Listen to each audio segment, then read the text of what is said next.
this Paul Ryan pick playing on the campaign trail? You know, you really can't get a sense of that watching it on television or reading, various news accounts of it. But for those folks actually out there doing it, you can get a little sense of, what's different. Robert Costa of National Review, who's been on the trail covering the Romney campaign and has been all over the VP selection process prior to it happening and after the rollout, is joining us on the Common Sense Club, and he's got in the show to give us a sense of just that. Hey, Robert, how you doing? Hey, great to join you, Scott. So, Paul Ryan it is. How's that being received on the trail?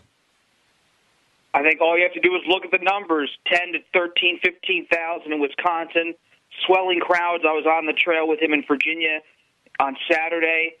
People are energized. I think some people still don't know really who Paul Ryan is, but when they're getting to know him on the trail, they're responding, big smiles, raucous crowds. Yeah, we forget that sometimes as a bunch of, nerdy political pundits that live it day in and day out. But I got a kick out of that. I read a piece you put up on a little bit of a narrative on the rollout at the USS Wisconsin and in Virginia, and you quoted somebody who said, I really don't know much about the guy, but I'm open to it and looking forward to find out more. I'm thinking, my gosh, you're somebody that's gone out to a rally, going to see Romney, but doesn't know who Paul Ryan is. But, I think we overestimate sometimes, when you get beyond the actual candidates themselves, how much the electorate know about these people, right? I think that's exactly right. What I found when I was on the trail in Virginia on Saturday is that when people first are introduced to Ryan and they don't really know him, what they see is a leader. And I think that's why Romney really picked him. Democrats are going to try to portray Romney as a budget. He means only this on policy. But if you look at the full Paul Ryan, the full person, you find that his values, his Rust Belt upbringing, Upper Midwest, Catholic home, his father died when he was young, came back, learned economics in college. Romney saw someone there who's more than the budget. And I think when you saw his speeches over the weekend and today, you see a guy who's able to articulate not only policy solutions but a vision. And I think that's really important for the Romney ticket. To join the hand-wringers for a moment, and I mentioned at the top of the show today that there seemed to be kind of a growing course of hand-wringers, something conservatives are very good at, right? Let's worry here a little bit. Let's lament. And the one being, okay, they're going to come for the Ryan budget, and as you say, portray him as the budget, right? Well, just the typical scare tactics, throw Grandma over the cliff in the wheelchair.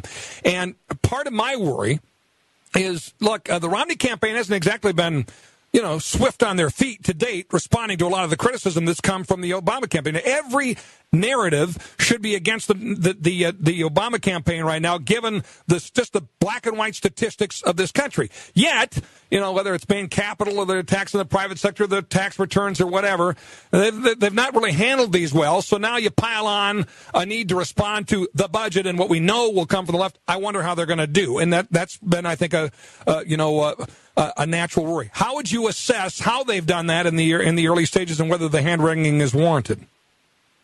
I think what Romney's campaign realized is that they have not been very good at responding to Obama campaign attacks on tax returns, on so many other issues. It seems like Boston was constantly stumbling. But with the Ryan pick, they're trying to elevate the Romney campaign so the campaign can at least attempt to be about something bigger, about big ideas, about a vision for the country. It's going to be hard because Obama wants to run a small campaign, bring Romney down, get him mired in the details of tax return and Bain capital. But with Ryan, it shows Romney really making a surprising strategic decision. Instead of picking someone who's going to be an out-and-out attack dog, a pit bull for Romney, going against all these different types of charges, Romney's trying to almost sidestep the small campaign Obama's running, run a bigger campaign, and hope people pay attention to that instead of all the distractions the Democrats are throwing out there. Some people are characterizing the interview on 60 Minutes last night as Romney distancing himself from the Ryan budget plans because he said, I have my budget plan. That's the plan we're going to run on. Was that an effort to put some space between him and Ryan? What was that? That's such lefty spin. Look, there's no bigger endorsement of Paul Ryan and his budget and fiscal values than putting Paul Ryan on the national ticket. That says no kidding. Everything about Romney and what he hopes to accomplish. Now, here's the one thing about the Romney difference on fiscal matters. Romney keeps saying he has his own budget plan, and he says, I'm running on my budget plan. I like Paul Ryan's. I respect it, but I'm running on my own. The reason for this is that Mitt Romney's budget plan, which he literally crafted with Paul Ryan's advice over the past year, is vague. It's more vague than Ryan's specific legislative proposal that went through the House.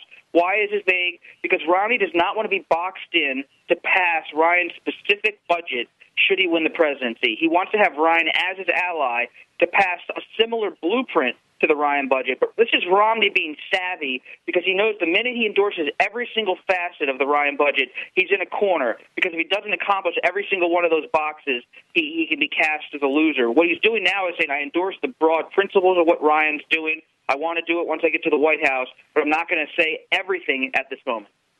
Well, and I think so far what I've heard, they've done a good job of trying to make this about the big issues, about and I guess the big question we're going to find out is, can that work, right? Is America ready for the big conversation, just like they were in Paul Ryan's district for the last 14 years?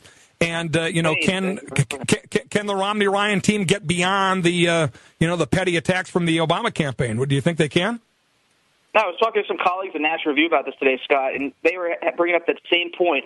For a long time, this election felt like 1996, 1998, almost a trivial election, not that important. But now what the GOP has done with having Ryan on the ticket, Republicans are putting their entire vision for the country and entitlement reform on the line. This is like 1980. There are two big, bold, different choices here. And if Ryan falls and Romney falls, that's going to be a lot of time for navel-gazing in the Republican Party because they're really putting our values as conservatives out there and saying, will the country accept it? And so the challenge for Romney is to actually make it about that vision, not about the scurrilous attacks on the left. And that's going to be very hard because, as you mentioned, Romney has not been so adept throughout this campaign at responding to attacks. And so he's going to have to fight on two fronts, build the narrative on policy, but also continue to punch back at Democrats. The other thing that I think, early on seems to me, okay, and I'm curious if you agree, that would be a fair worry to say Paul Ryan's never been part of a campaign that would come with a spotlight like this one does. And Sarah Palin, that happened to her. I mean, she came out of pretty much obscurity, wham, and it was something that was tough, and tough for anybody to come into that. How has Paul Ryan performed so far into the spotlight? Paul Ryan's not some guy who's come out of nowhere in Janesville, Wisconsin, onto the national scene. Paul Ryan is more than prepared for this. Paul Ryan has been in the spotlight in a heavy way for the last 3 years, if not more. Since the health care fight, he was one of the leaders in the House fighting against Obamacare. On the budget fight, well, he crafted the budget. He wrote it. He passed it through the House. He's chairman of the Budget Committee. He's done every single Sunday show many times. He's been on national radio like your show. He's done so much to have himself in the national spotlight that this is not some kind of jump into cold water for him. I think he's pretty comfortable. Yeah, that's true. He's certainly been out there, but there's nothing like a presidential campaign. But I got to say, so far seems to have done pretty darn well. And by the way, he's just a nice guy that really that comes across very well. So it's going to be fun to see the Obama folks try and get them off their game here a little bit, and we'll hope Romney Ryan continues to prevail in the effort to make this about the big ideas. Robert Costa of National Review will be reading every step of the way. Thanks for covering the campaign the way you do. We appreciate you. Thanks so much, Scott. Kurt Zellers, Minnesota's House Speaker.